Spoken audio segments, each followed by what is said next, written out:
Hey, what's up, everybody? Welcome in YouTube. Welcome into the audience. Thank you guys for being here. It is Thursday, 9 p.m. Eastern. So every Thursday we're here with this live show, and I appreciate all of you that stop in.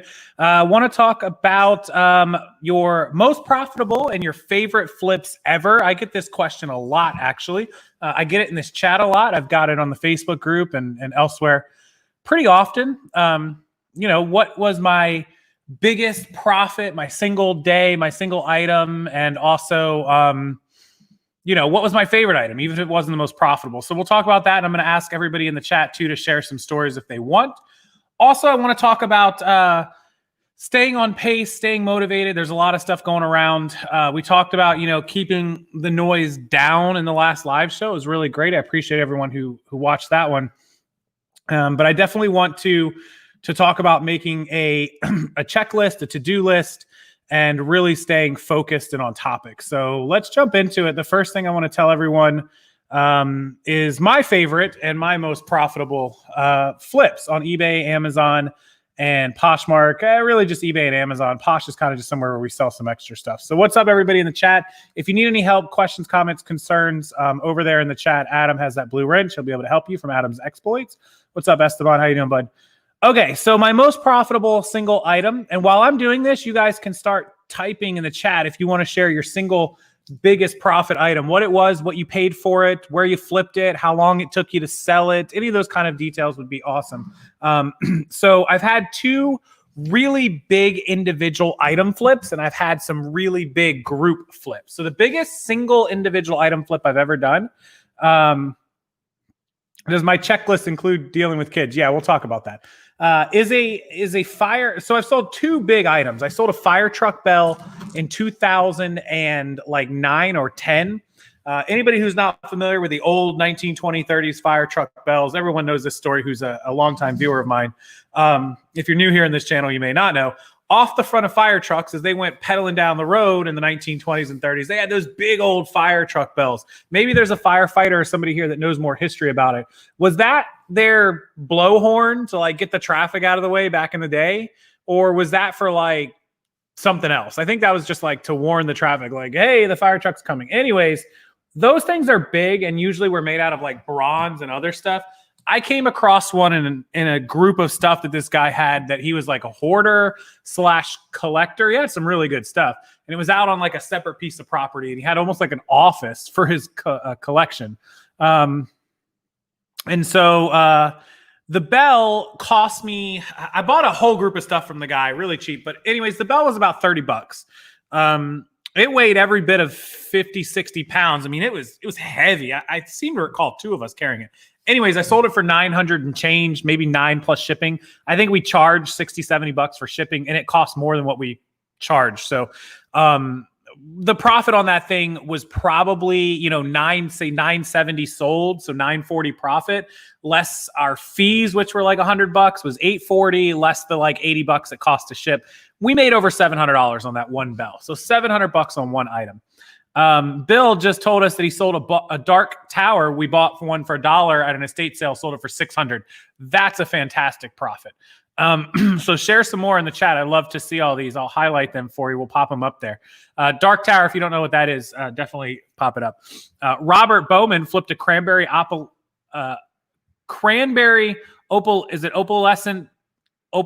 syrup for $5,000. They bought on eBay for $50. That one's pretty cool too. Okay, so that fire bell was the single biggest flip. Making $700-800 on one item is really good. I have sold many cell phones back in the day that I made $300, $400, $500. I sold a MacBook that I made $600 profit on. A lot of those. So I've also sold a group of items where I bought an entire pallet of stuff and I just flipped it, but I made about $1,000 on just selling the entire pallet to $1,200 to $1,400. But there were, 300 items. So you're talking about making $4 or $5 an item, but I sold the whole pallet all at once. So I've definitely done those. I bought a box of iPads one time. It was used, broken, and new iPads. It was just a whole box. I had the whole description. And I think I paid about $7,000 for it, and I sold it for $10,000. So definitely that's been a big deal as well. So we've done well on quite a few items. Layla's Adventures bought a 50-cent stuffed animal and sold for $199. It was a dragon Pokemon, that's a fantastic sale. So guys, kind of the point I want to do tonight as we go through the chat is just take down some notes, take down some ideas of items that you can flip that will make big money, and start looking for those type of items. You may never find a Pokemon stuffed animal or a Dark Tower or a fire truck bell, but maybe it'll give you some items to consider looking for, right? Okay. All right. So it was very rare, 2004, 2005, Robert Bowman. Okay. Speaking of pallets, where's Miss Megan? She got a new pallet in. She's probably very, very busy with said pallet. Okay. What are my favorite items to flip that are profitable, but probably not the most profitable that I've ever sold? Flipped a My Pet Monster Kids Meal toy I picked up for 10 cents, sold for 55 shipping. There you go. That's a fantastic flip as well. Okay. So probably some of the most profitable items that are like more of my favorite, but they're not the highest profit. I really, I didn't think about this too much before the live show, but I really enjoy flipping, like 80s and 90s toys. I flipped, you guys may have seen a couple years ago, I flipped those, what are those, pound puppies. I flipped that whole thing of clothing and little mini pound puppies and all that stuff. I paid like $1.50, $1.50. I bought a bunch of it and I was selling them off. It was a fantastic flip because all of them sold right away. In fact, several of you guys bought some. Our favorite toy hunter here, Jen, she bought some. They're really, really fun to sell. What's up, Flipping Goodies? How you doing, Mike?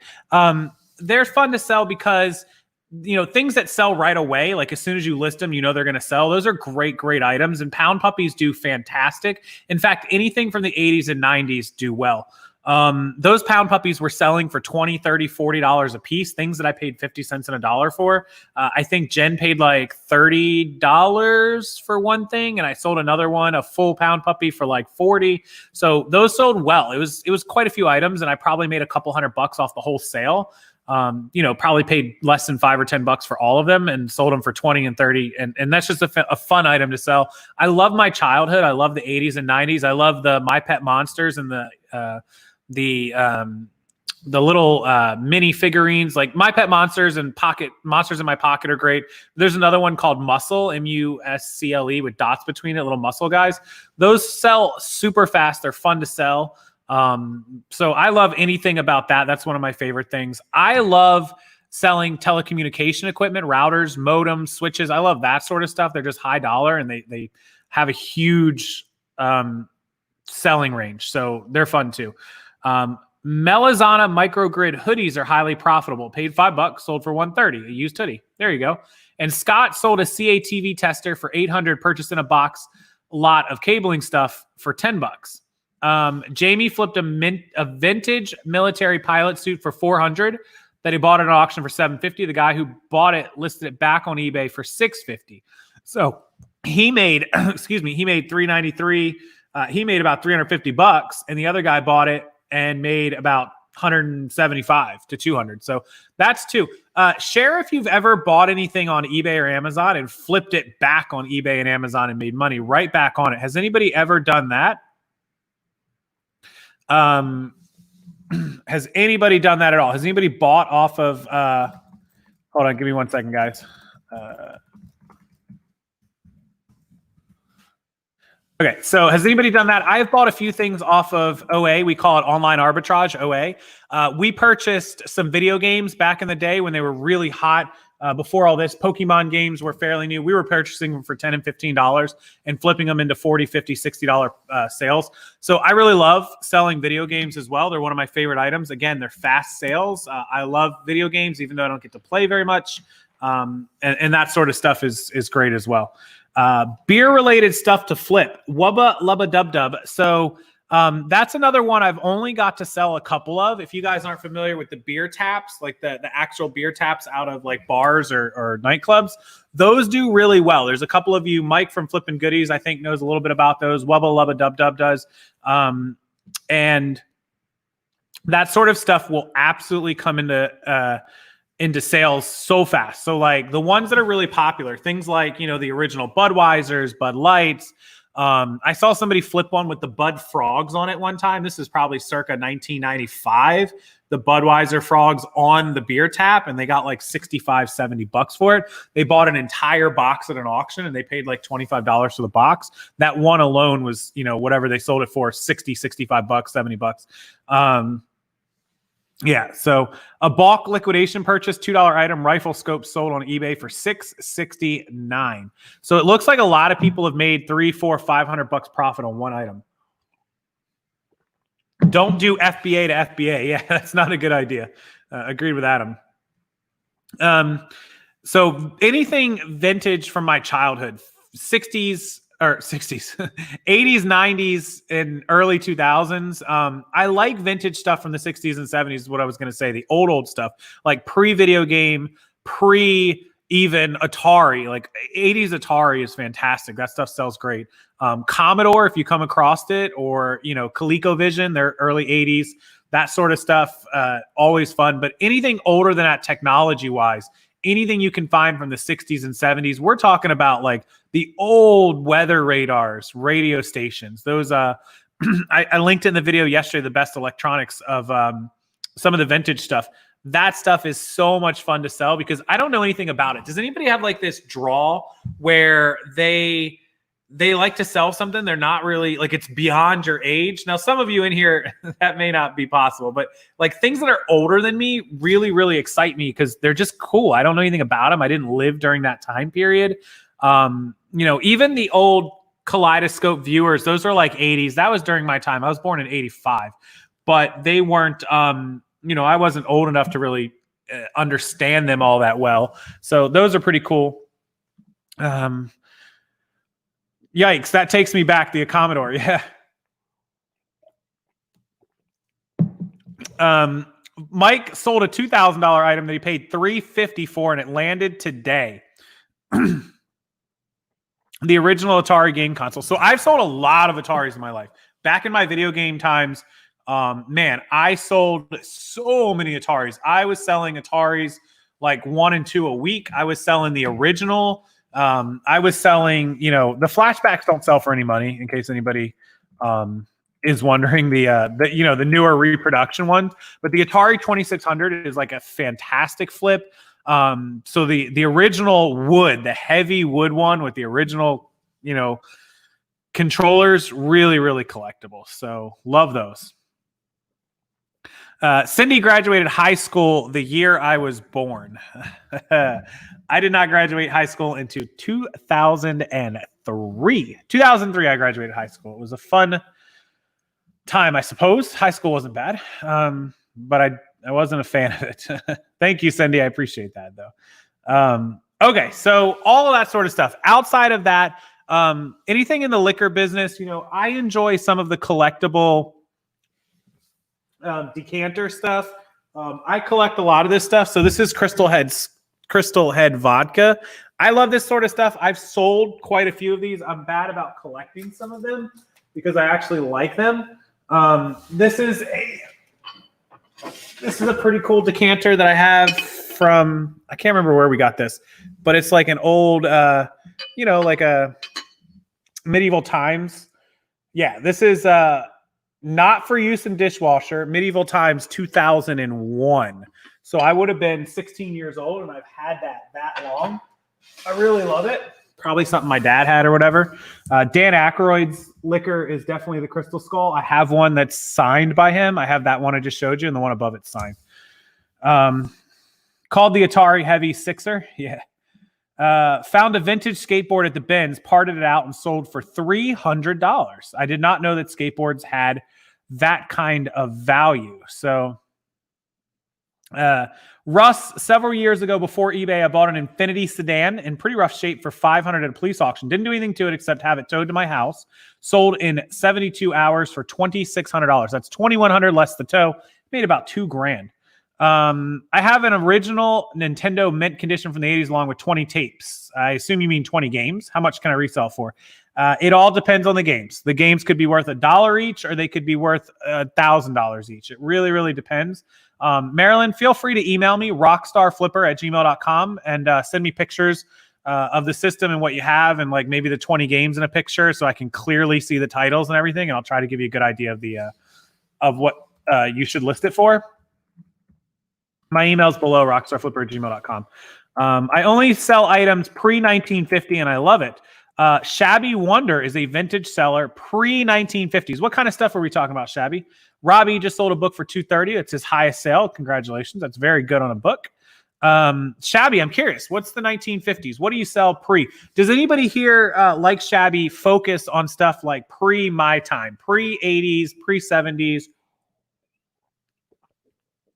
pre really, really retro vintage stuff? Because it's a market here in Florida with a lot of elderly people and a lot of estate sales that I could start buying more of, getting more stuff. And it would really probably give me a chance to make money where I can buy stuff for $10, $5, $8, $12 and sell it for 100, 125. Oh, by the way, I know nothing about Magic the Gathering.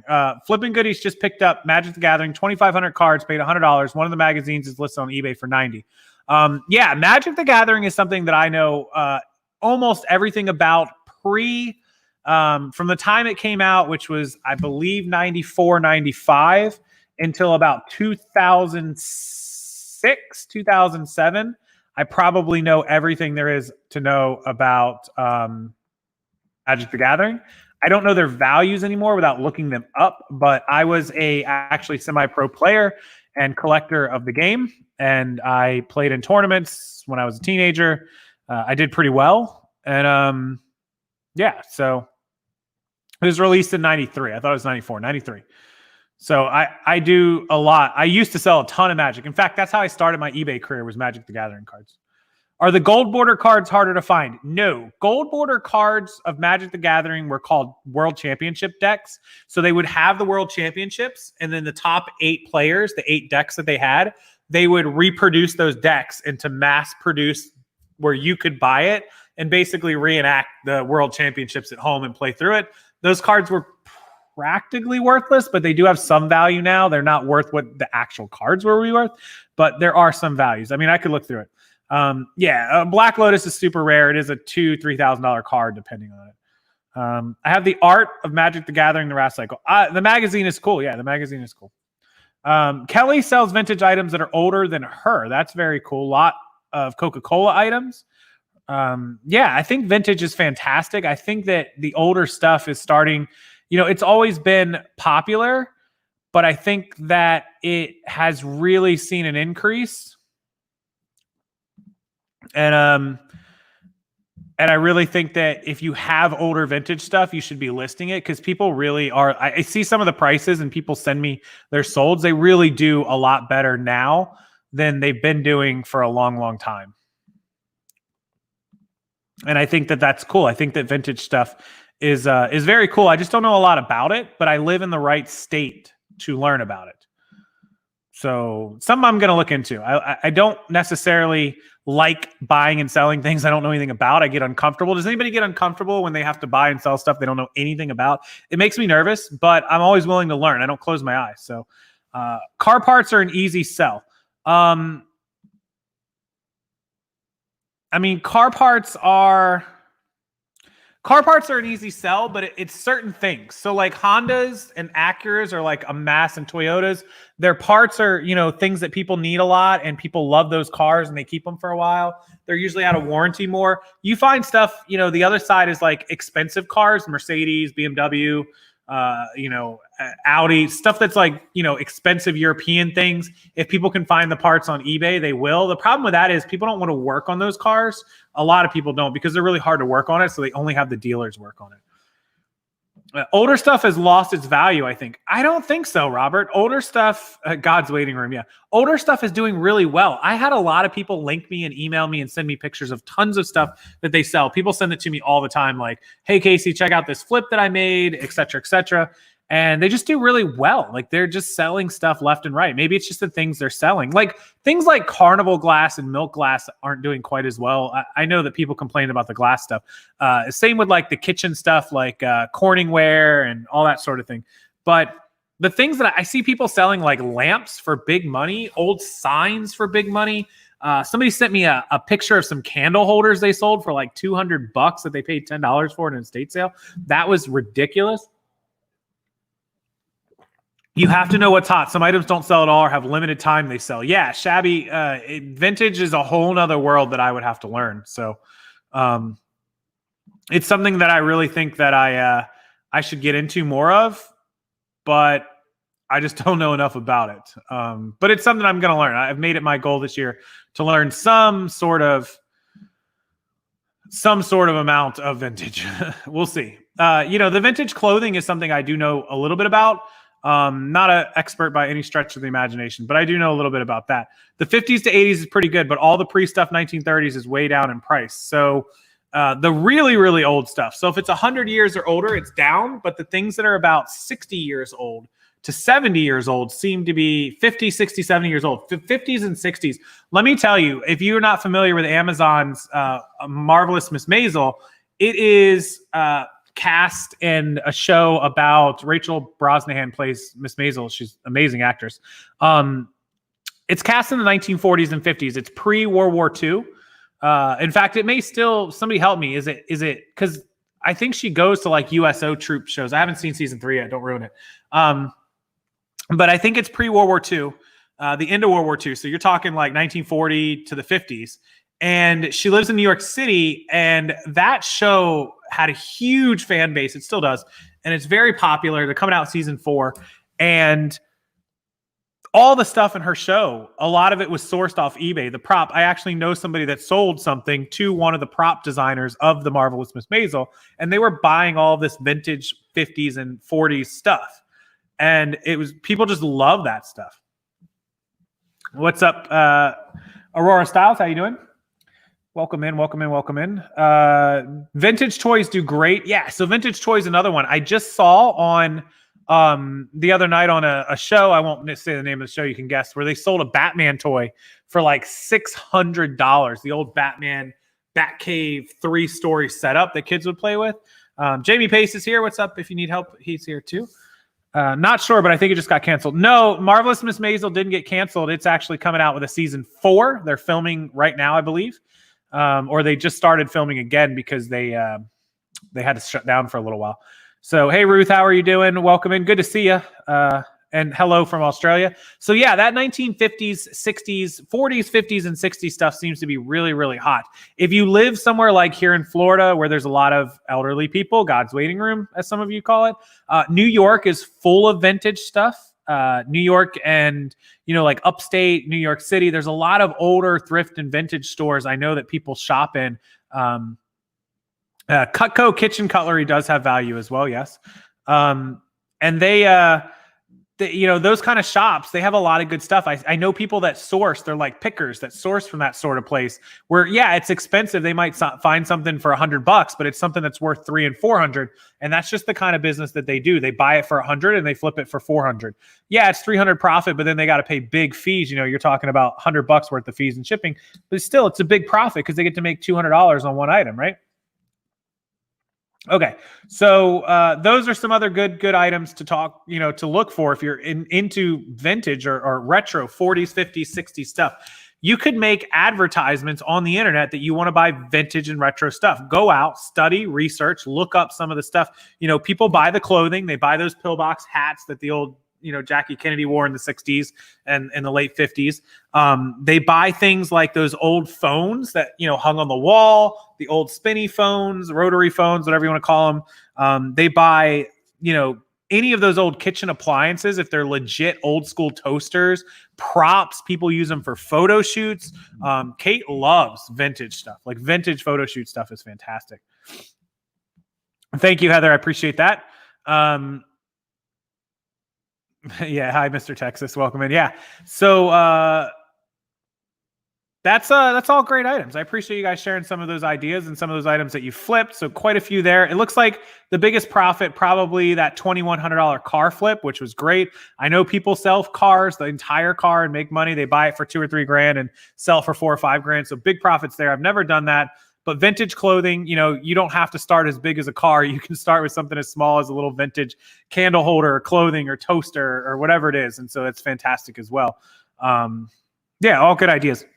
do make sure you hit the like button. There was 100 of you just a second ago.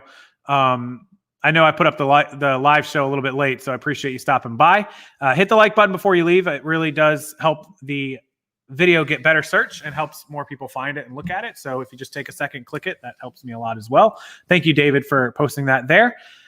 Okay, anybody else want to share any flips or anything that they love to sell? Otherwise, I have a ton of work for you guys. I do want to give you a couple little notes as of now. We do have a wholesale site. It does have a lot of lots and boxes for sale. So if you are interested in that, Adam has been linking it. He'll link it again, I'm sure. Check it out, spend a few minutes on it, and see if there's anything that you like. We are also looking to buy inventory. We are interested in pretty much any kind of inventory: clothing, jewelry, makeup, pallets, boxes, lots, whatever you have. If you have a box of clothes, box of ties, box of shoes, box of makeup, anything you want to liquidate at a good price that you think we would be able to buy and resell. We need room to make money. Of course, I'm a reseller. That's what I do. I'm not looking to buy a box of ties at $5 a tie. That's just not going to work. We really, really need to buy inventory. We want to buy inventory. We have money. We have cash. We can pay right away. We have tens of thousands of dollars to spend. So whatever you have, we probably have enough money to buy it. If we don't, I can probably get it. And sold a $77 remote from the remotes you got from me. Thank you. But yeah, so we're looking for that stuff. How much can we make selling Casey's candles? Casey's candles are priceless. People ask me to buy them all the time, or where I got them from. But yeah, we're definitely looking for, if you want to shop in the wholesale store, that's great. We love it. Please do bookmark it. Come check on it once a week or twice a week. But we need to buy inventory. We want to list a ton of stuff. We want to build up a huge store. And if you have any, please let us know. RockstarFlipper@gmail.com, and I will take a look at what you have. If you're moving out of one business, if you're quitting the business, whatever it is, please let us know, and we will be happy to make you an offer on it, or tell us how much you want, and we'll see if we can make it happen. Happy birthday to Caddo Creek Traders. That is Trey's in the house. I haven't talked to him in a while. What's up, Trey? Happy birthday to you. And yeah, so I think that's what I have for you. If you need help, if you need cheat sheet for how selling to you works, please link. How selling to you? Selling to me is easy. You just let me know what you have. Send me pictures. Email me pictures, what it is, how many, the condition, all that sort of stuff. Send it over to me, and I'll make you an offer, or just tell me how much you want. And if it's a fair price, I'll pay it. If it's not, I'll make you a counter offer, and we'll go from there. Pretty much that easy. RockstarFlipper@gmail.com. Okay, so second part, I just want to talk to you guys quickly about staying motivated right now with everything around. Remember the live show? We talked about drowning out the noise. And staying focused right now is more important than ever. You have to prepare for what's coming up. Summer slowdown is here. June, July, August is usually the slowest months on eBay. July being the worst. So that's 27 days away. It's going to be the worst month. The second part of that summer slowdown is that we're post C19. We're post what's going on in the world right now. And it's so important to stay focused on your business. It's great if you're involved in other things. It's great if you're volunteering, if you're helping, if you're doing whatever it is you're doing, but you have to stay focused on the business, because as the old saying goes, if you can't help yourself, you can't help anybody else. You can't be a part of anything else if you're not able to pay your own bills and you're not able to make it, right? So what do we do to really stay, tunnel vision, not closed in, but just laser focused? What do I do? Well, we have to-do list. We have accountability sheets. They're all important. Make yourself spreadsheets. Join my group and get on the accountability sheet. Whatever it is you have to do. Use free apps. Taskful, Taskful. Taskful is free on the App Store. Download it. Add your to-do list. Cross them off every day. There's all kinds of things that you can do. Really planning the next day ahead of time and the week ahead of time. When you wake up Monday morning or before you go to bed Sunday night, figure out everything you have to do all week long. You have to ship and list items every day. So that's like a to-do list all the way through the week, right? If okay, my taxes are due Friday, you've got the week to get it done. So pick the day, plan, or do a little bit every day. Put that down as the goal you've got to make a plan. If without a plan, those who fail to plan to fail, right? Is that the old saying?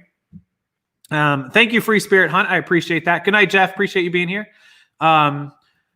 Broke 50,000 in 30 days last night. Jamie, congratulations. So that is so important, really, really planning. Otherwise, you're just going to be like a chicken with their head cut off non-stop. The other thing is when I don't know what I have to do for the day, if I don't write it down or don't make a plan, I really just go, oh, well, I guess I don't have anything to do today, right? Like there's nothing on my list. Like, what am I going to do? Just go about it. And so it's really important that you have that list and that you actually write down as much as possible. Don't just write down need to ship, need to list. Like who cares, right? Write down other stuff. Want to work on website, want to start Poshmark, want to start cross-posting, want to sign up for List Perfectly. By the way, I have a List Perfectly giveaway going on my Instagram at RockstarFlipper. Go follow me on Instagram. Trust me, people go through my followers and follow those people. So you'll gain followers just from being a follower of mine on Instagram, but we're also doing a giveaway. So go check that out. And so that's another, going through Instagram and following me may be a goal of yours. It may be, starting an Instagram. Maybe you've never been on Instagram. So that's other things. Okay, I saw a couple questions. Have I heard of Facebook shops? Yeah, I did a little video on that you can check out. How does listing on your site work? Basically, you'll give me all of the stuff. If you want to list on our wholesale site and you will give me all of the information and we'll put it up. Email me at rockstarflipper@gmail.com. I'll get you all the information. Layla's Adventures, I think. Congrats to Jamie on that too as well. Rustin, that's okay. You're here watching. I appreciate you taking a minute to stop in. Thank you. And Jamie scans a lot of media. Yeah. So make yourself a list, reach goals that are manageable, target things that you can actually get done. If you put down too much, really put down a good list. But if you put down too much, you'll just discourage yourself. It won't work. That's just what happens. I discourage myself all the time when I make a list of 20 things. I only get 10 done. I'm like, man, I feel like I didn't get anything done. Make goals that you can accomplish and cross them off. That's what you have to do. It's so important. All of us know what to do. Everybody knows how to resell. We know how to buy and sell and look stuff up and comp stuff and do everything that you need to do. It's just a matter of doing it, right? I think, is that the hardest thing? Does everybody think that like actually making it happen and doing it is probably the biggest problem with business owners? The time management, the motivation. I think it's why motivational speakers are so popular and why people get so drawn to these guys. I won't say their names, you know what I'm talking about, but I think it's the reason why they really get tied into these people, because everybody knows what to do. You know how to buy something for $5 and sell it for $10, right? What you don't know how to do is keep yourself motivated and time managed, right? Yeah, just, pull out batches. If you're good at listing 10 candles, take 10 candles out and list them. Otherwise, don't try to take out 100. Being consistent over a long period of time is just, making it routine. Once you do something, it's like working out. Once you work out every single day, you go for a walk. Kate used to talk about going for walks with the dogs every day. We used to be so bad about taking the dogs for walks. We just let them out in the backyard and let them run. She started taking them for walks every day, and now she does it every day. It's become routine. So yeah, 3,000 in returns on 50,000. Yeah, that's good. So that's routine becomes a habit, and a habit becomes just muscle memory. You just wake up and you're like, I'm going for a walk. I'm taking the dogs. Set a reasonable amount of listings. Robert does. At the end of each week, I can either slow down or have to bust my ass to catch up. Yeah, that's true. You have to do that. Day 7, 1 week of working out, lost 5 pounds. Layla, congratulations. That's it. Prioritizing. My kids rock my world. I always do stuff with them instead of listing. Yep. Kids are a thing that, takes up a lot of time out of a lot of people that watch this channel and resellers' times. It's the truth. It takes a lot of time to have kids, to take care of kids. So you have to kind of work that schedule in. You got to get them on a schedule as much as you get yourself on a schedule. So everyone has a schedule and everyone can work it. Without schedules, without to-do lists, without plans, without, reasonable goals, you will never, ever be successful. You'll always fail. Everyone that is successful has a plan. They have a routine. They make it muscle memory, and they, set these goals that they can reach. Otherwise, they fail. And that's just the way that it goes. There's no two ways about it. I don't have kids, but I don't need to have kids to know that there's 100 distractions in this world without kids. I can't even imagine what it would be like adding kids to the scenario. So, having dogs is enough. The dogs are like, hey, Dad, I want to go for a walk. I want to go outside. I'm like, trying to work. Like, calm down, kids. Like, geez, I can't even imagine. Mr. Bislot, thank you for the $5 super chat. Appreciate that with the info and motivation. Thank you, sir. Appreciate that. Dogs are like kids. Sometimes they can be. Our dogs will go out and like 30 minutes later, they're like, just kidding. We really got to go out this time. We only walked around and sniffed last time. Now we actually got to go.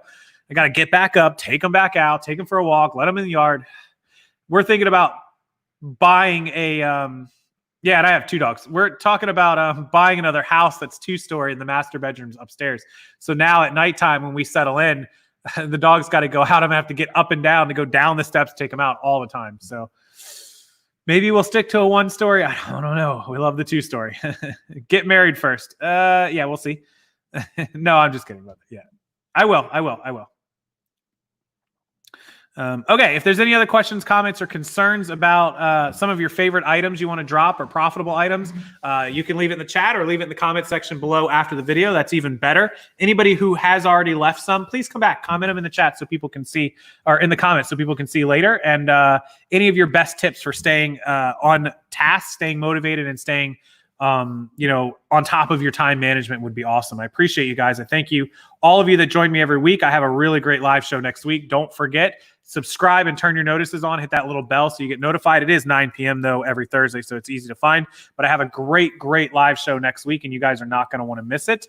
Also, we have a giveaway on Instagram. Go check it out. Rustin, thank you for the $5 super chat as we're heading out of here. Moved on because I don't really sell clothing. Hopefully in the future I'll have a second store for clothes. Your videos got me started.